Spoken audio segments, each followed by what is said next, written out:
All right, guys, welcome back to Dads Against the Narrative, the podcast where we cut through the noise, challenge the status quo, and talk real talk about life and the world around us. Today, we have a special guest, Coach Matty Denz. Thank you for being here with us today. And my partner, as always, Nate Feathers. Thank you guys for showing up, and let's get right into it. Matty, we got one question coming your way. What is the one red pill event that started you down the path of the rabbit hole? All right. So the one red pill event, and it's probably common to a lot of people, was 9/11. I live in Long Island, New York. I was 21 at the time. I was asleep. My brother woke me up. Matt, put on the TV. I'm like, why? He's like, just put on the fucking television. And okay. So I'm like half asleep. I put on the TV, and sure enough, I see 9/11 happening. For the next 10 years, I was all about terrorists with box cutters, hijacked planes, and flew into the buildings to attack us for our freedom. You know, hook, line, and sinker, official story. And then I was training Brazilian jiu-jitsu, and that really is what opened my eyes to a lot of things. The gym that I got in was a lot of forward thinking. Like they were libertarian. They, you know, the guys at the gym are who got me into Bitcoin in 2018. So a lot of forward thinking stuff outside the norm. And at the time I wasn't an NPC. I wasn't, I certainly wasn't the conspiracy theorist I am now, but I had a bit of a questioning of things, but I never even heard the term official story. So my one buddy at the gym, we were talking after training one day, and he's like, Matt, he's like, you never looked into the official story of 9/11? I'm like, what do you mean the official story? Like 9/11 is what it is. And he's like, oh no, you got to look into this stuff. This is wrong, or that happened and this. And I trusted the guy at the time. He's now my best friend, the godfather of my first son. And he was my mentor, if you will, into the truther world. And yeah, so I looked into 9/11 from that lens of just like, okay, reevaluate this stuff and actually research what they're saying. And does that make any sense, or can it be true? And so when I realized that 9/11 was a controlled demolition, inside job, whatever, you could do as much talking about 9/11. We could fill the whole podcast about that, the information that I now have on that. But that is what then opened me up to saying, okay, wait a second. For one, the government is lying to you. For two, the government is attacking and killing their own citizens in every country. And then for three, I realized this is a coordinated global kind of cabal to attack us, the citizens. And then that's what put me into like the health journey of everything, where they poison the shit out of us left, right, and center from the womb and beyond. And so that's kind of how I got into more the health coaching that I do, and my own life of learning about self-sabotage and how we've all been tricked to destroy ourselves and hate God and hate nature and everything to make us weaker. So these psychopaths have an easier time controlling us and manipulating us and ultimately farming us like cattle. And so that's where I'm at now. But it opened up with 9/11 for sure, hands down. I tell that's the easiest answer I'll ever get asked is what red pilled me? 9/11, the official story being complete horseshit liaria. And yeah, the rest is history. So I've been on that journey now for about 14, 15 years. And I was 31. I was 21 when 9/11 happened. I was like 32 when I started digging into things. But at 32, I was also recently divorced, no kids, chip on my shoulder about everything in my life. Like I was a professional drummer that quit that to pursue things with my ex-wife, go back to college, get a degree, all this stuff that I felt like I was just doing for other people and to settle. And so here I was at 32, felt like I had a new lease on life. And I just worked a job as a waiter. I was a spackler. I just did jobs like whenever I could, but that put me in the gym as much as possible. And outside of that, I was smoking weed and just researching stuff, in my apartment. So I was a gym rat. Like I was the stereotypical gym rat, stoner, conspiracy theorist guy for literally 10 years in my 30s until I met my wife. And now we have two kids. But I put all that time, effort, and energy into myself and into all that information. And I tell people it's, when you really put that time in, now I'm 45, but I like, you're not going to punk me intellectually, right? Like, I mean, I have a degree in chemistry for whatever that's worth. When people say, oh, go back to school, like a lot of the stuff I talk about, go back to school, you're an idiot. I'm like, dude, what? I don't know what to tell you. I have a Bachelor of Science in chemistry. So I'm clearly not unintelligent, Mm. uneducated. That degree means nothing in terms of what I consider to be intelligence. But for the argument's sake, it's like, okay, I have that. I pursued all the martial arts. I've trained and fought in Thailand, Muay Thai. I'm a black belt in Brazilian Jiu-Jitsu, and I'm a young 45. So I tell people all the time, it's never too late to reinvent yourself, and it's never too late to find the truth of maybe decades of lies that you've been living. So yeah, that's where I'm at. And now I make videos kind of hopefully opening people's eyes and explaining some of these things. And I coach people all over the world on real health and self-sabotage and how to stop destroying yourself and treating your mouth like a trash compactor and, your liver like you hate it and your mind like you don't give a shit about it. And your spirit like you don't have one. So yeah, that's me. Dude, that is awesome. We have very, very similar outlooks. Nate, you want to take this first? Because I see that you have something too. No, man. Go ahead. I've really right. enjoyed hearing that. I love it when I hear people like I love asking that question, because when we hear people like waking up, how much it changes. I found it interesting that it was the gym that woke you up. I saw this meme the other day that was like, yeah, I work out. Of course I think it was like, of course I'm a conservative. I work Mm. out because I believe the work actually makes my body this way, and I can't, like, there's no shortcuts. There's so many things you learn in the gym that then when they start to translate outside, that it just Oh, it really opens your eyes. I thought that was cool. I like how you put that, and I like that I saw that in your journey. That's pretty awesome.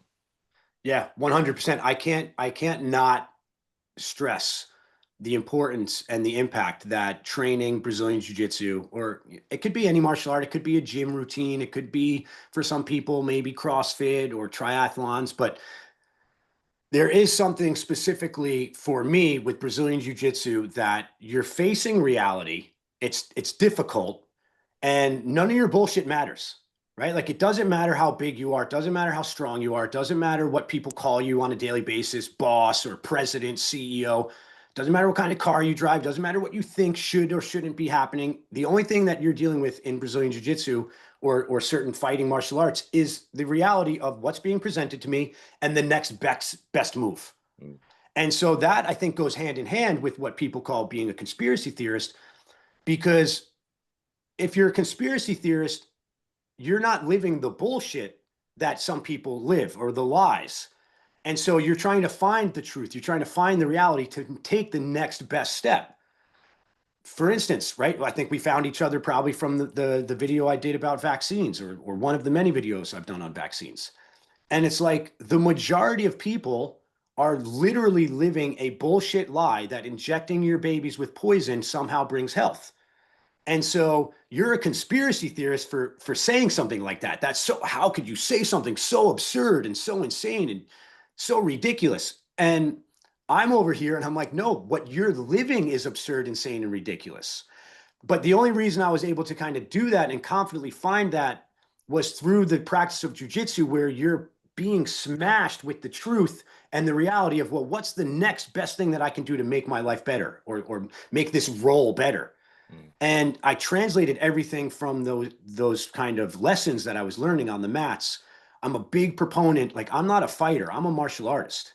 And I teach that to my students, like, let these lessons translate into a better life outside the gym, physically, mentally, spiritually, emotionally. And yeah, so that's for me, like you were saying, Nate, I'm not surprised that you said that, because a lot of people, at least the culture in my gym, I'm now instilling that into them. I mean, I have 20 something year olds that are like, Matt, holy shit, man, you're changing my life. And it's like, not just because they got a blue belt with me, but Right. because of now, like, the videos I'm sending them. I'm like, yeah, man, you never thought about it like that. And oh yeah, and so it's awesome. It's a great feeling to kind of pass that torch along, Yeah. even through jujitsu, which is where it happened for me. Matt, I love that. I love that. I'm sorry. Go ahead, Jack. I just want to ask really quick in that segment there, what's the first video you send someone when you're putting them towards the, rabbit hole there? That's a good question. Well, one of the ones for me was Zeitgeist, the movie. Oh, yes. Yeah. So if there was like an event or a red pill moment, it was 9/11. But if there was like a red pill documentary for me, for sure, it was Zeitgeist, the movie. Because that one really drives home the 9/11 point, but then it gets into some other things as well. And yeah, when it's presented like that, where you have to accept, I mean, it's irrefutable evidence.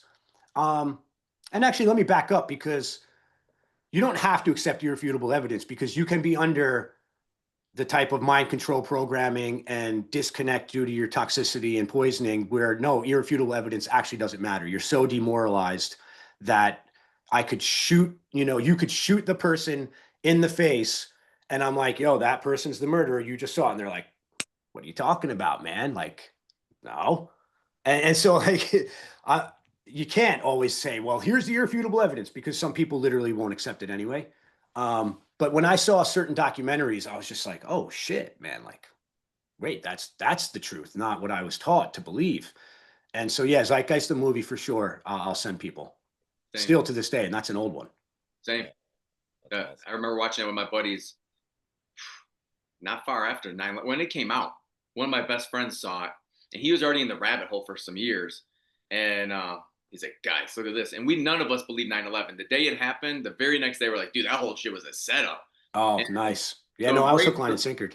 That was my very first one where I was like, fuck. But I grew up with a mom that was like, don't trust the government, fuck them. She was a single mother of 3, and we were living on welfare and just fucking with scraps in Cleveland.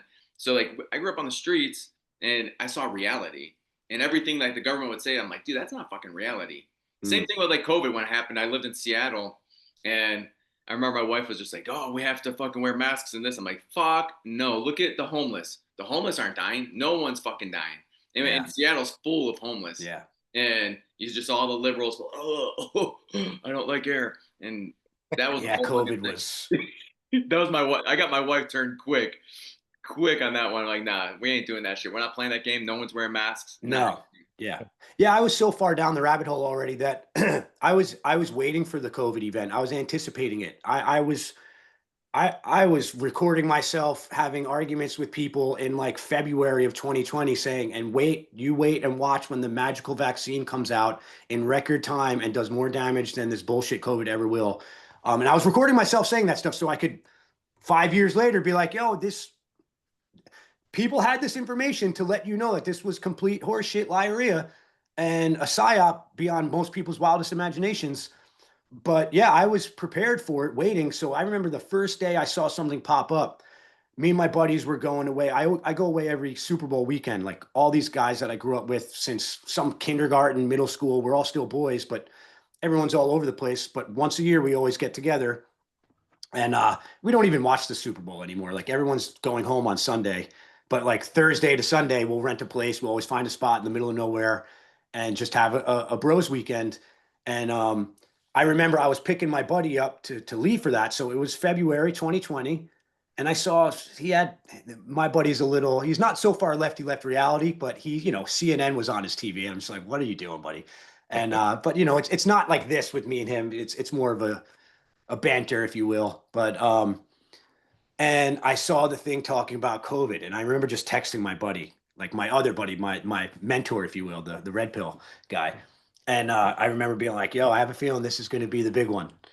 And he's like, yeah, I don't know. They're really pushing this COVID shit. And I'm like, I have a feeling, man. Let's see what happens. And sure enough. And then I was telling people, yo, we're going to be locked down. My one buddy bet me, he's such a little bitch for this. I said, not lockdown, quarantine, because I used the word quarantine instead of lockdown. He didn't pay up on the bet when I was like, and they're going to quarantine us. But lockdown, quarantine, I was making the same point, but he bitched out and said, well, you said quarantine.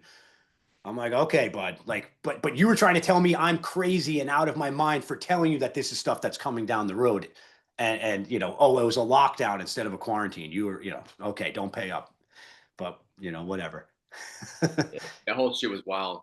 Go on, Nate. Sorry to cut you off before, bro. No, you're good. Actually, I wanted to go back to the warrior concept because it had me, when you were talking, it had me thinking, interestingly enough, a lot of the ancient warriors were the philosophers, the poets. Like, it wasn't just like they were thinkers. It wasn't just that they were, and that they were guys who did battle. Like, and I even think about when you look at boxers, they talk, and when I was in the ring, I would be like, oh my gosh, I like when I would spar, I would realize I'm thinking while I'm doing this, like watching my opponent, seeing what worked, what didn't work, what he like, noticing he was noticing if I caught him with something, like noticing he was like bringing his hands down to keep his sides or his solar plexus, covered because he was like, oh, I don't like that, whatever. It was interesting, and what I love about it is that the warrior mindset is one that is always critically thinking, and that's the one we want to pass on to our kids. Is it's not just physical fitness or martial arts. All of those things require you to dominate your own body and dominate that what Andy Frisella calls the bitch voice, right? That voice inside you that just says like, just give in, just quit, just give up. And I like that. As you were talking, I'm going, oh my God, like the ancient warriors were your leaders, but it also made them very unable to be conquered.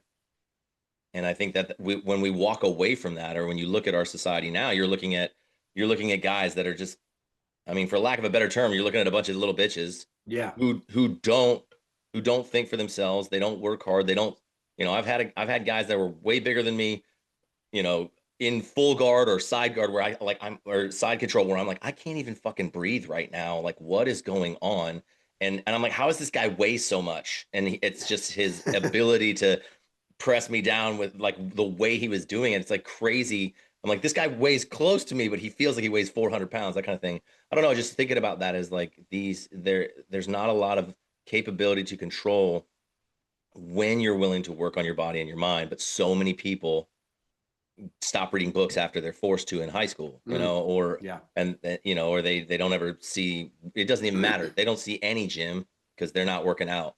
And you just watch their ability to be controlled rise. And so then you have all of these things. You have 9/11 happens and people, dude, I fell for it. I wasn't like Jack either. I fell for it for, I think 2004. I got loose change is what I saw, and was like, oh my God, that was an inside job. You got to be kidding me, that kind of thing. And now it feels like and maybe I'm wrong here, but it feels like the people I talk to, they're like, yeah, that was an inside job. It's like it's old hat, but we're not pissed off enough to look at our government and be like, hey, fuck you. You don't get to do this shit. Like you work for us. That's the point.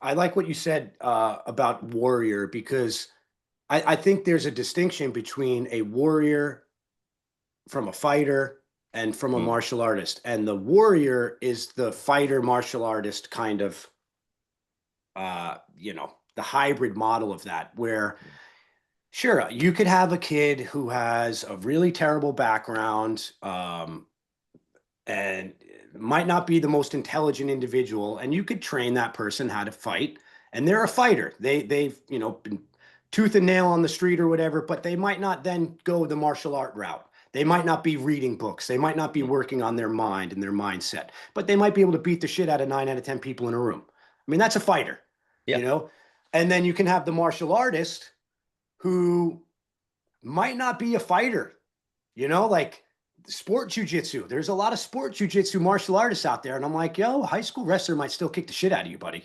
Like you don't have fight in you. And then the warrior is like the combination of those things, where because your mind is where it's at, you almost feel like a duty and an obligation to fight for what's right because you're a warrior. And I think like what you're saying, that warrior, I think, has more of that mental component than people realize. And that like heart, and that, okay, well, I'm charged with a certain set of rules and principles that I will abide by, and I'm never going to waver on. And I don't think that the true warrior in me that I now embody, I don't think that spark, or maybe that flame, because I had the spark for sure, but was really kind of fed until I became a father. And I didn't become a father until I was 41. I got my black belt the following year, but I'd been training martial arts for, over 10 years at that point. And something changed inside of me for sure. And that's even when I got online and I was like, okay, there's not a frontline battlefield for me to run onto because I'd be there yesterday to fight all this evil that I see literally everywhere. But it was like, okay, what can I do? And I said, well, I have a voice. And I've worked for talent agencies and have done modeling and stuff and promotional things. So I'm like, well, if I've been paid to speak for the face of a company, why don't I just literally speak for what I have to say? Because that's kind of retarded. Like, oh, I'm going to get paid some money to go advertise somebody. Like, I have a message. I have things that need to be said. And if I was good enough to get paid by other people, I said, well, I don't need to get paid. I'm just going to do it myself. And I literally just, the first video I ever did, you could see the progression. I just put my phone up and hit record, and I was no backdrop, no editing, and I just started talking. And I had no followers, but there was something that was inside of me that said, you have to do something to kind of feel like you're fighting and combating this. And we all have a voice. And I think that also goes hand in hand with what you're saying about, you can't call them men if they're little boys and bitches, but these boys masquerading as men don't even use their voice. Right. And the voice is the first thing you have. When I'm teaching self-defense to people, outside of your eyes, to be aware, your voice, hey man, back up, get away, stop. Yeah. Right? All that stuff. You teach that to little kids. Use your voice. It's the first thing you have. And you have boys walking around pretending they're men. Honey, tell the waiter I don't want, that wasn't cooked right. I don't want to ruffle feathers. Go tell the teacher. Like the women are the one at the Board of Ed meetings. It's insane. Bro, totally. I just talked about this yesterday. First, let me backtrack. In the military, so I was a captain in the military. I was a sergeant also. But the first thing you're taught is the warfighter is all-encompassing.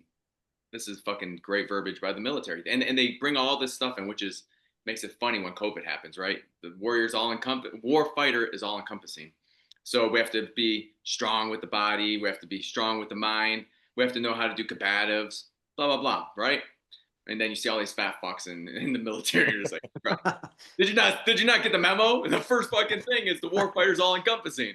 And then COVID happens and you watch all of them just like line up. Look at me. Give me a daddy. Like, what the fuck is wrong with you, dude? That's not what we were taught. And when I joined, I already believed 9/11 was wrong. I didn't want to be in the military. I had no other role. You know what I mean? My life was just like, I was a stoner. I moved down to Anna Maria Island, Florida, and I was just smoking weed all day, working at a hotel, and that was it. I was just like, dude, this can't be my life. And I was 29 years old, and then I joined the military. So I was a bricklayer for 10 years, pothead the whole time, worked at a hotel for a year, and I'm like, bro, this can't be it. And so I went and joined, and I ended up getting early retired at 13 years because I refused the COVID vaccine, and I fought tooth and nail to get a full retirement, and I got the full retirement. I was not going out without swinging, right? And so I look at some of these guys, and I'm like, dude, you fucking lined up to get a shot because you said at a concert. You just gave up your bodily autonomy without fucking thinking. Not for your family. Are you going to show your kids that? Because I'm like you. My son was born a week before COVID happened. And that was just like a fire in me just fucking grew. I love what you said.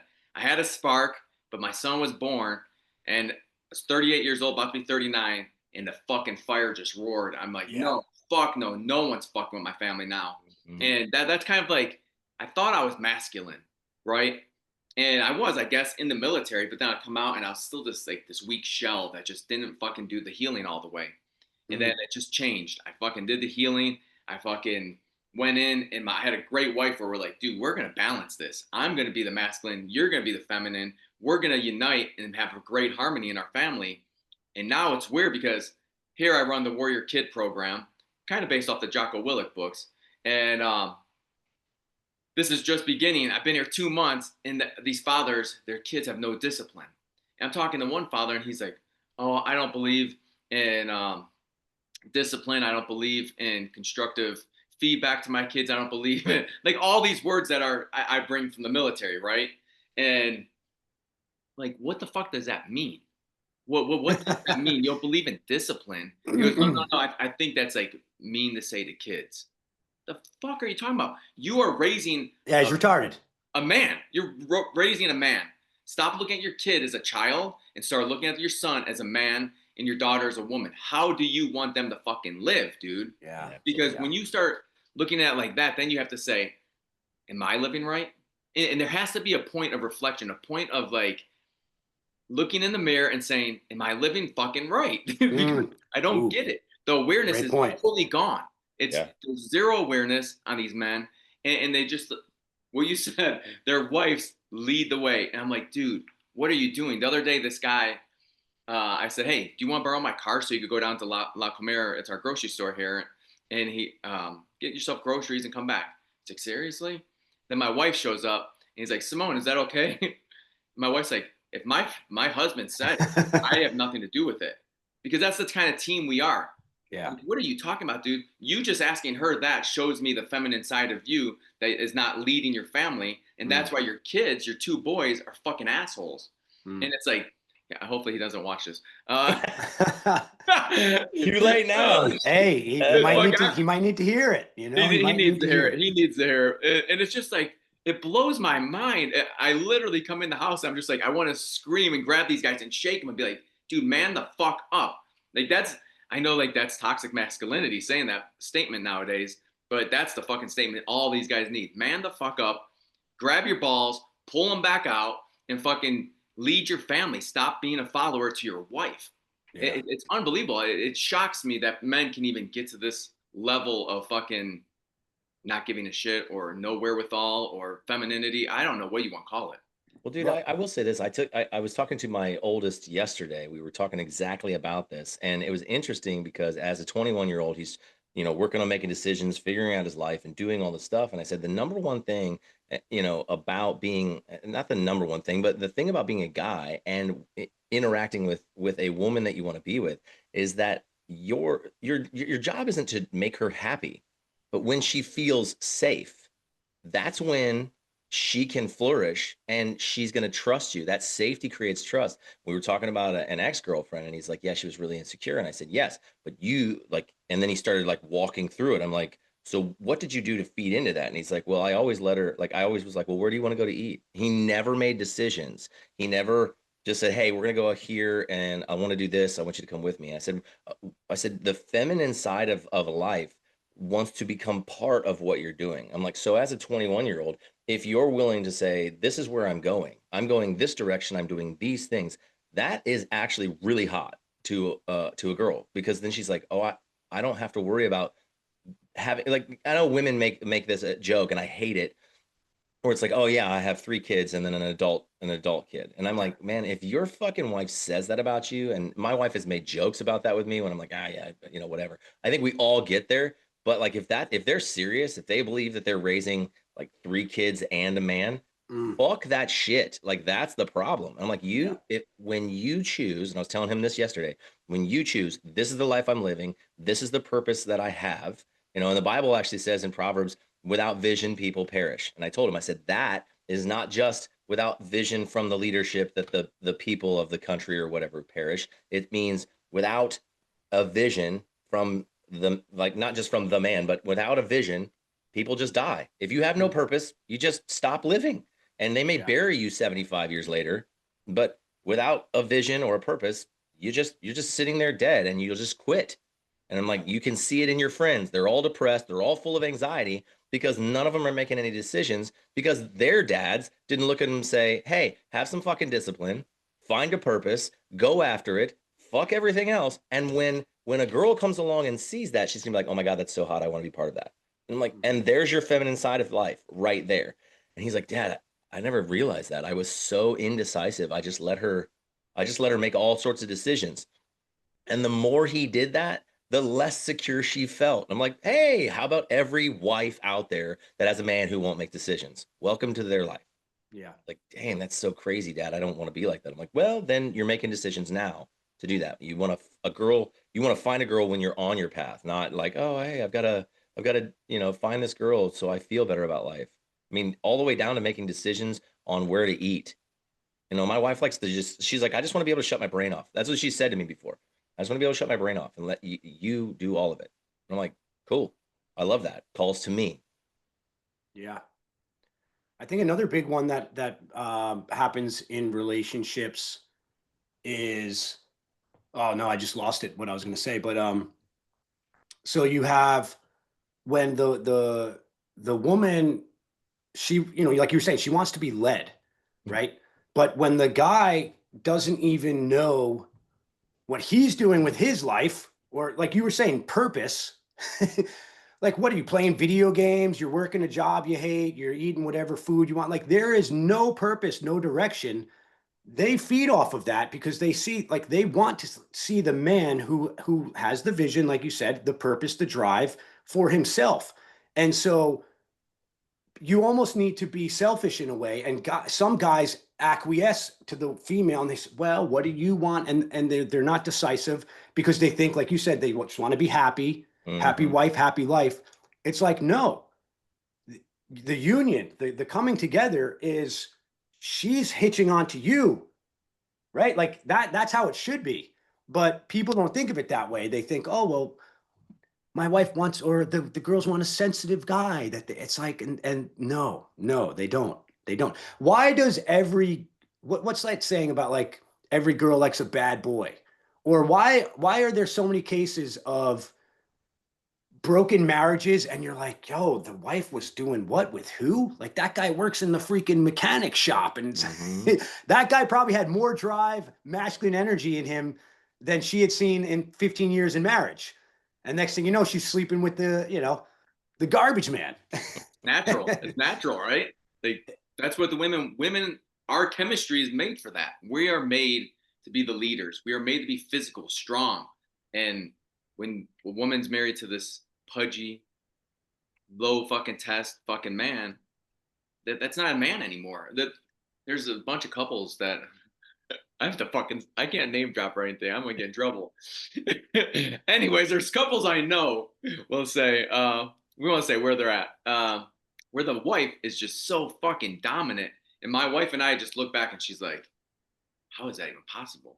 And it's not a man. And then she's like, are you gonna go talk to him? I'm like, I'm not fucking messing with that guy. That's not a fucking man. That's a wannabe man, but that's a boy trapped in a man's body, and he's not fucking even there anymore. And I go, so I'm not talking to him because my wife will always be like, just go talk to the fathers. And I'm like, bro, that's not happening. And my wife knows, like, I do not fuck around. I don't fuck around with fat people. I don't fuck around with retards. I don't fuck around with any of them. Like, you come my way, and I'm gonna show you what dominant is. I'm gonna show you what fucking masculinity is. And when I meet the right men, which has happened here in San Miguel, it's nice. You're like, oh, brother, my man. I'm not waiting. I'm not choosing men on just being around. I choose men that are fucking high value fucking men that are real men with masculinity, that are leaders of their family, that are good fathers, that actually care, that are grounded. And I think that's a big part is these men that are all feminine and fucking floating, they're just not grounded. There's no center in them. And again, the awareness part, we could beat that horse till fucking ever. And they have no awareness, no reflection.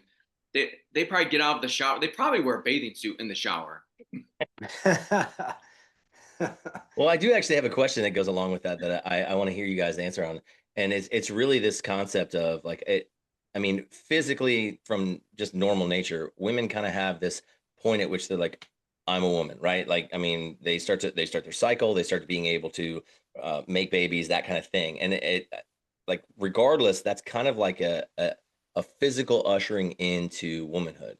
And I don't feel like men have that. We don't have this all of a sudden, okay, you're a man now, right? And so, and we've honestly, in our culture in the United States, we've kind of prolonged boyhood. You know, so it used to be when you were old enough to start working in the fields or whatever it was, or hunt with your dad, you went and you just did that, and now you were part of it, right? But and as you got physically larger and stronger, you could do more stuff, but you were pretty much with dad on his hip all the way along, and you got that opportunity to hear how life is and learn from your father. But you also, he'd be like, hey, hook that up, do this, or you know, I need you to run and handle this. And if you couldn't, he's like, dude, you have to do this. This is how we survive, you know? So you were forced into it.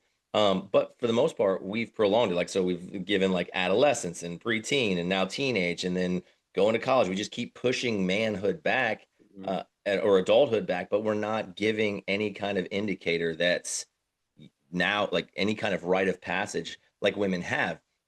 So my question is, like, what do you think about like men who become high value men? Do you think there's a point at which their fathers missed that and then recalibrated, or do you think they saw it and just did it? Like, what was that for you guys? Is it something that you think that, okay, I'm going to do this for my sons so that I can make sure they know you are on the path of manhood now, so that you're making decisions and doing something? I just kind of wanted, I thought of that while you guys were talking through that, and I'm like, I want to hear what you guys have to say in that regard. Um, so you said a couple, both of you guys each said two key words for me for my answer: rite of passage and healing, especially when it comes to men. So because I thought I was a man, um, and it wasn't until hindsight, like even after becoming a father, I was like, oh shit, like I'm only now realizing what it means to be a man. And so I thought I was a man. I thought I was tough. I was the quarterback in football. I was the goalie in hockey. I got into fights. Like I had two older brothers. Like I thought I was a tough kid athlete. And then I got into martial arts, and I'm like, okay, wait, I'm not tough. These guys are tough. Like these guys can manhandle me, and I'm not. So, but I thought I was still a man. And then the more I trained, I'm like, okay, wait. You realize I call them proteins, like you were describing. This rite of passage into manhood just gets pushed away. So they're professional teenagers. Almost every boy masquerading as a man is really just behaving the same way they did as a teenager. Like you were saying, Jack, right? Smoking weed, playing video games, not forward thinking, just immediate gratification, now moments.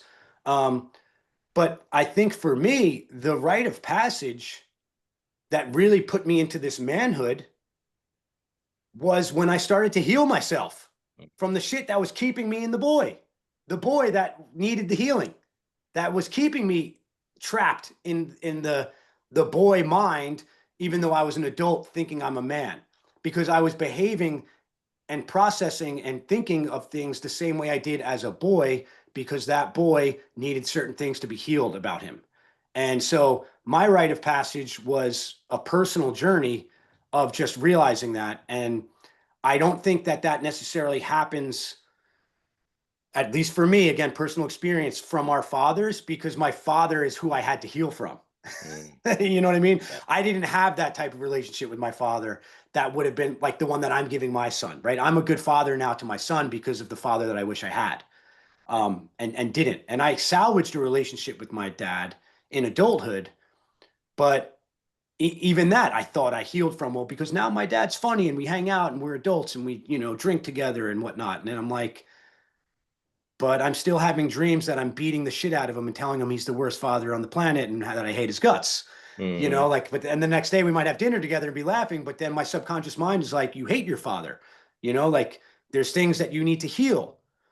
And so for me, my rite of passage for sure was in that journey of, okay, what's the rebirth that I need? What's the programming and the experiences and the traumas that I've received in life that I need to be reborn out of? And then for me, that's when I started to be like, okay, wait, no, I can call myself a man now. And because not just because the healing was the catalyst to be reflected in the change in behavior. Right. So it's not like you say, oh, I'm healed now. I don't have dreams anymore that I'm beating the shit out of my dad and trying to fight him. So I'm healed. It's like, no, I'm healed because the change in behavior via the healing that took place in the mind, with the body, right? And this release of this stagnant energy and emotion. And right, it's called emotion for a reason. E for energy, motion. It needs to be moved. And a lot of boys masquerading as men in adult bodies have like fucking hardened concrete emotional energy just stored and compact and buried. Of like you can't function like that as a man, as a leader. You're carrying way too much weight and baggage. You're never even going to get to the airport, let alone fly to your destination and be sitting on the beach hanging out. You're sitting there still trying to lug all this shit. And so, yeah, for me, my rite of passage for sure, the catalyst was training martial arts, challenging myself physically. But the real kind of rite of passage for me was when I took on this role of looking myself in the mirror. What's the truth? You know, what's the problems that I'm creating because of me and my thoughts and my beliefs and my behaviors and my traumas and my excuses? And how do I now rectify that by looking myself in the mirror and being like, enough is enough. You know, your behavior needs to change. And for me, and from a coaching perspective, how do you change behavior? You have to change the program. And the programming, then now we're talking about the subconscious and repetition and, you know, different ways that you then can swap out the programs. But most people, most adults are on the merry-go-round of the pain train because they're trying to put a Super Mario 2 cartridge from a Nintendo in a PS5. And they're like, why won't this work? It's like, you need to change the entire system. Take like 2 + 2 can be programmed to equal 5 in a calculator. You could be sitting there, why isn't it saying 4? It's how it was programmed. You have to change the program, right? I don't know if that makes sense, but that's where I'm at. Like, program changing, not, oh, well, let me just start doing something. No, that's why you go work out for a month and then stop working out, because your program is still to be like, well, everyone else isn't healthy. Everyone else is out of shape. No one else is working out. I don't want to ruffle feathers. I'm too scared to be great. Let me hammer my tallest nail down to equalize the playing field to everybody else who's walking around, you know, with their head up their ass and poisoning the shit out of themselves with toxic garbage food and the binge watching the TV shows and the movies. I mean, talk about programming. I know I'm going all over the place now, but like the Homer Simpsons, the King of Queens, all of these men in the roles, fathers and husbands, they're dumb, they're drinking all the time, they're fat, they're lazy, they're eating bullshit food, the wife is down their throat all the time, the kids are looking at them like they're dumb. And people think, well, that's funny. I just sit and watch that and it's just entertainment. And I'm over here and I'm like, you are programming yourself to think that that's what's normal and you should be doing in the herd, because your mind, your subconscious mind, does not know the difference or care if it's imagined thought, the screen, or real life. So I'm very, very conscious and aware and adamant of everything that my son's eyes and ears is projected into him, because I know the difference of what it can do to somebody, because I fucked myself up bad, especially with the internet. I had that bad, like, oh, I was going to rotten.com. I watched Faces of Death as a kid. You know, I thought it was cool to see somebody get their fucking head chopped off. And now in hindsight, I'm like, what the hell was I doing to my mind? Mm-hmm. Why did I do that to myself? And so that's what I mean. You think, oh, well, it's just a TV show. It's just a movie. It's just entertainment. It's like, no, you are programming your mind, which will then dictate your behavior. That's how they do what they do. That's why the TV news is there. That's why the perfect example. Most females watch these housewife shows, right? Those housewives, supposedly in their friend circles, you can't watch an episode with them without them drinking, without them arguing with each other, without them talking shit behind each other's backs, without them talking shit about their husbands, without them showing that they're going through a divorce. It's all programmed, but they all have money and they all seem really happy, right? So the subconscious mind is like, well, that's what I need to do. Mm. Next thing you know, that wife is starting to get, you know, the relationship with her husband's doing this more. And then they're separating, getting further apart. And then she's like, well, you know, I didn't get this when I did that. And where's my new car because I gave birth to a child? It's like, what the fuck world do you think you're living in? That's not reality. But the mind starts to think, because we're not supposed to have these screens. If it's just God's earth, this is man-made technological tools of destruction, you know, mimicked as convenience, fun. Like the powers that shouldn't be, that put these things, that give us the phones, that give us the TV screens, they're not doing it because they think it's fun for you. They're doing it to destroy the world. Literally. Like, we don't have cell phones because, well, you might need to get in touch with your boss and it's easier just to send a no, we all have cell phones because fucking sick psychopaths are trying to take over humanity. Bro, I don't know. I just went on a rant there. Sorry. I dig that rabbit hole you started to go down there too. Me too. Me too. Last night, my wife, so we don't watch much TV. We're both entrepreneurs and we're both busy as fuck. But it got to like 9:35, and she's like, oh, maybe I can watch 10 minutes of a show before I go up and lay with the baby. And she puts on a show, and I do this all the time. And I pick her shows apart. I go, look at this.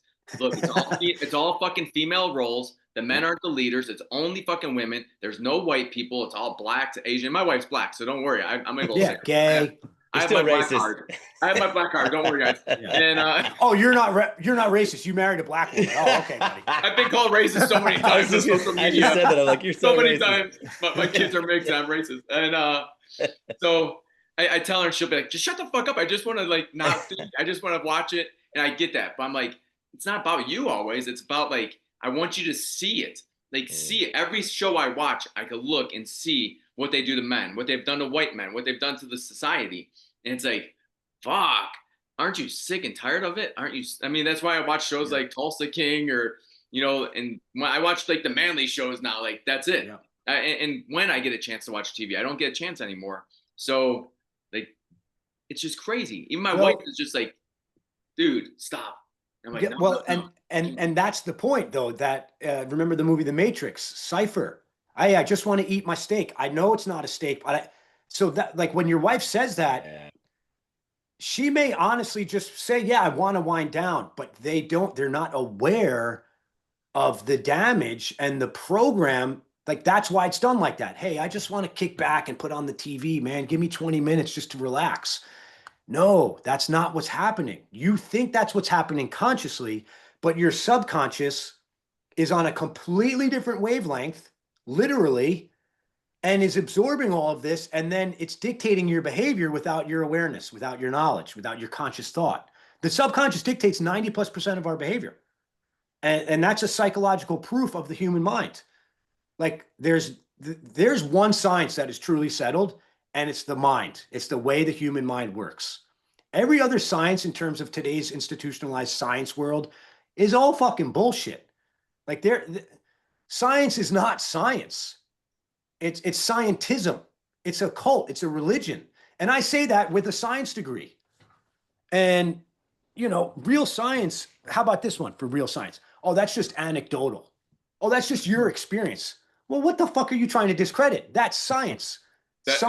Right? Like, but no, you're not in a white lab coat and on grants and have a, you know, preconceived notion of what needs to be fitting the data.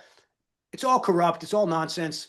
But, you know, trust the science. And yeah, man, that one just drives me crazy. Bro, the trust of science is crazy. The other day, my son's like, he's talking to his friends. He's 5 years old. And his friend's like, oh, space is so cool. My son's like, space doesn't exist.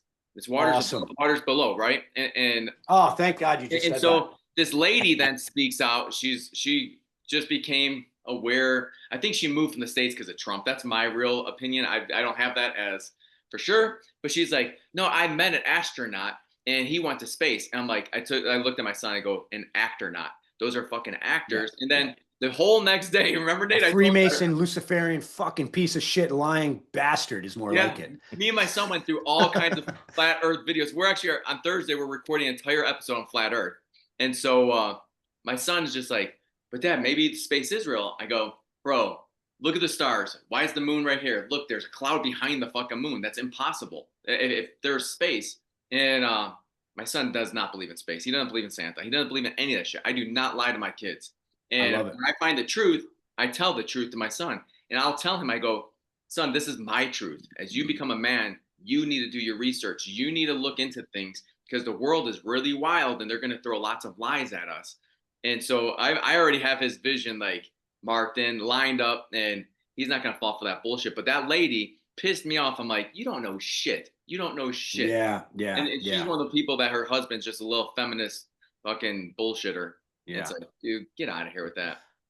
I'm big with that with my son. So my 4-year-old, and again, in terms of programming, why are kids' shows, cartoons so like the underwear, the pajamas, the diapers, dinosaurs, and space? So, I mean, that's another whole discussion. But my son will always be like talking about the moon, or I'm like, you can't go to the moon. Yes, you can. I'm like, no, you can't. And like we do this with a 4-year-old because of the stupid shit he watches and talk on the rocket ships. And I'm like, that's all fake. I mean, it's cartoons. Yeah. And then now he gets it and he kind of is just messing with me because I can tell when he's kind of just saying something, with the smile. But I even the planes. So my son says yesterday it was great because there was one plane going that was low. I live somewhat close to an airport. So it was low flying, no chemtrails, no contrails. Um, and and then there was one up higher above it, and he goes, "Oh, Daddy, look, it's a good plane." And he didn't see the other one. And then, "Oh, look, there's a bad plane." He knows good planes and bad planes, right? Like, yeah, those ones are spraying shit. There's a difference between a contrail and a chemtrail. And so, like you said, I'm not lying to my son. I'm not going to have my son have to relearn things.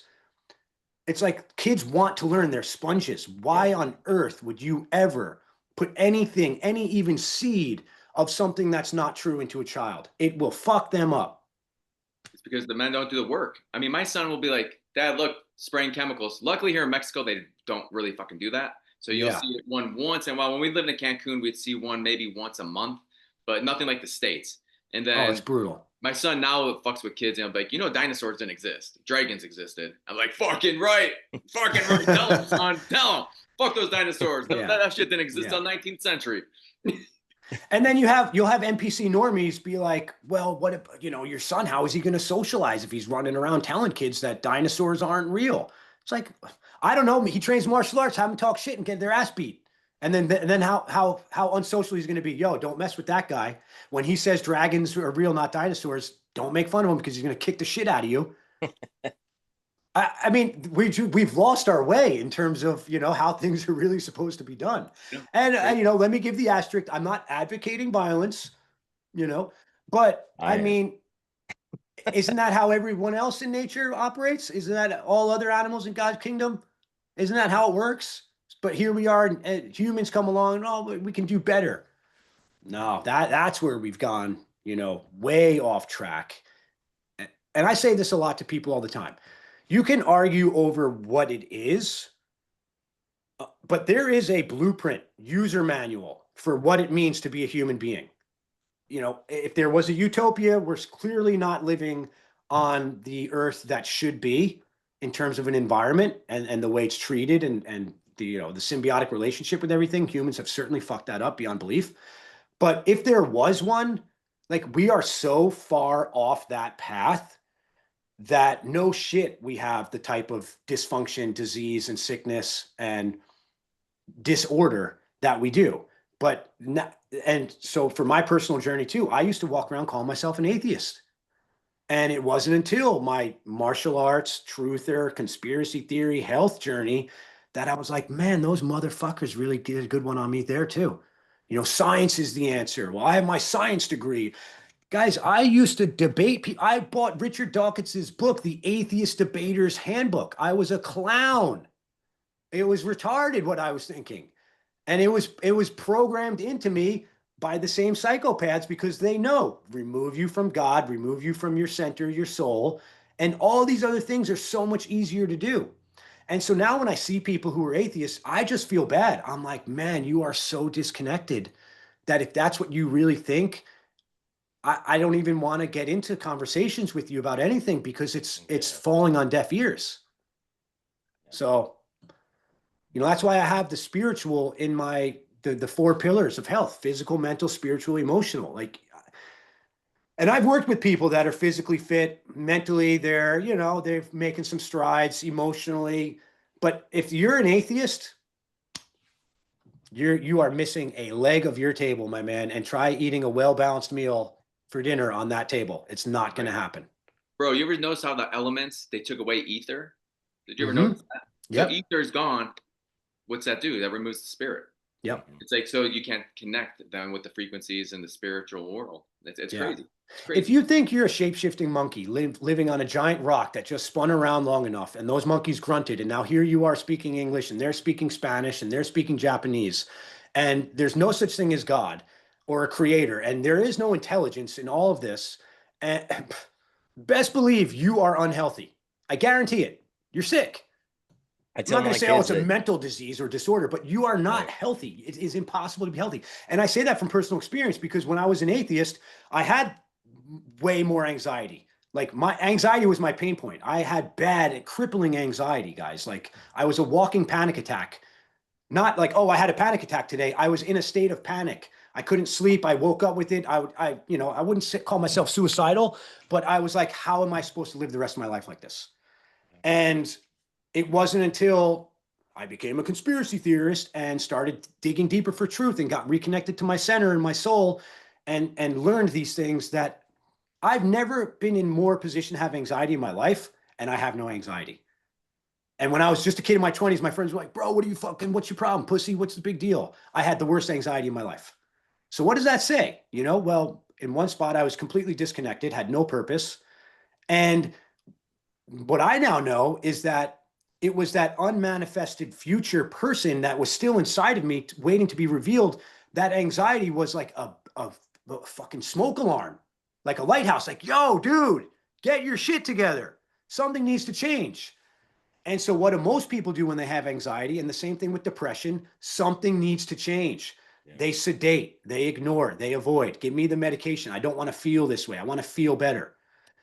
Well, that's like, and now you can go down the rabbit hole of, well, don't give your baby the baby Tylenol either when they have a fever. These are signals. They are signs. They are things that are natural that the human body does for reasons. If you are trying to suppress it or ignore it or sedate from it, you're fucked. Sorry to be cursing like that, but you're screwed. No, you're not lying. Matt, I know we're coming in past an hour now. I just want to say thank you for being here, bro. My pleasure, man. I think we could take this conversation so many different ways, and I would love to, but we'll have to have you back, especially once we're up and running all the way and we're crushing it. Nate, I don't have much. Thanks, bro, for being here. This was awesome. I just want to keep going, but I know we can't. I have to go to jiu-jitsu. I love it, man. I love it that like we touched on so many things that are, I mean, so many insights and so many different ways that we can go. Yeah, we definitely have to have you back on and maybe we'll like pick one and focus deeper on that. Yeah, this usually happens, guys, when I get on podcasts. So we get it. You, even if you have a plan, like, okay, let's talk about this. A lot of times I end up talking about people will invite me on for something and then we're talking about something else. Yeah. But I that's how I live my life. It's more natural that way. And conversations, I mean, podcasts should be conversations and natural. Like we don't know each other personally, but we all just connected and spoke freely and openly about topics that most people won't even whisper to somebody. True. Won't even admit that they're thinking. And so that's what it's about. It has to be done like this. You have to be able to just go with the flow, air what's going on in your mind, speak it loudly and proudly, and let people hear it, because you never know. I don't call it planting seeds. I call it spreading seeds. The person needs to plant the seed within them because they're the farmer. They have to water that soil, but we're spreading seeds by just letting it out. So yeah, you guys are awesome, man. I really connected with you guys. We'd all be boys if we were in this, If we're all in Mexico, I'm just telling you, Mexico's where it's at. I know, man. I would move. Jack, I gotta get down there. Fucking right, man. It's a whole different world. It's like we're living in the 80s down here, and it's nice. My kids run free. They don't even worry about creeps. My son's out in the neighborhood all the time. He's 5 years old, and he's just running shit. He's having fun. It's literally, I'm watching my childhood, because I had a really good childhood. I didn't get real trauma until like my early 20s, and it's nice. It's nice to watch. That's awesome. That's awesome, man. Well, guys, I hope you have a great day. I need to get out of here. So thanks again, Matt. All right. Thank you, guys. It was a pleasure. Tell everybody where they can find you real quick before we sign off. Yeah. Thank you. Excuse me. So my website is Coach Denz. That's DENZ, D as in David, CoachDenz.com. And then there's, I'm pretty active on Instagram and Facebook, Matty Denz, MattyDenz, or Master Deadly is my tag on Instagram. And then on my website, I have a link to my school community, The Healthy Truth, where I do coaching calls once a week and content within the school community. And that should do it. Awesome, man. Well, thank you so much for coming on. We really appreciate it. Appreciate you guys. Thank you for having me. We'll see you.